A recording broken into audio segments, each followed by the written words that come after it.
Washington میں عالمی bank کے ہیڈ کوارٹرز میں پاک بھارت آبی سیکٹر سطح کے مذاکرات ناکام ہو گئے۔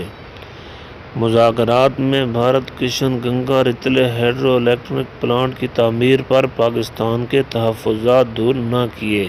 ذرائع کے مطابق پاک بھارت آبی سیکٹر خارجہ مسئلہ حل کرنے کے لیے فورم کے چراغ پر اتفاق نہ کر سکے۔ بھارت ہٹ دھرمی سے باز نہ آیا اور آبی تنازع حل کرنے کے لیے پیش کردہ ایک بھی آپشن پر اتفاق نہ کیا۔ پاکستان نے معاہدے کے تحت عالمی بینک سے ثالثی کوڈ پینل کے قیام کا مطالبہ کیا ہے۔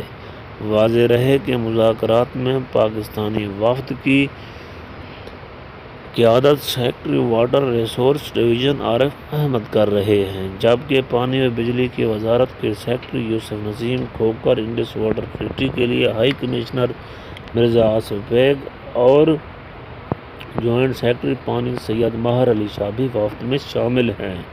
اس سے قبل دونوں ملکوں کے درمیان 2 روزہ مذاکرات یکم اگست کو ہوئے تھے، جس میں یہ طے پایا تھا کہ بعض امور پر دونوں ممالک کے وفود اپنے اپنے ممالک میں حکومتوں پر مزید مشاورات کے بعد مذاکرات کے اگلے دور میں شریک ہوں گے۔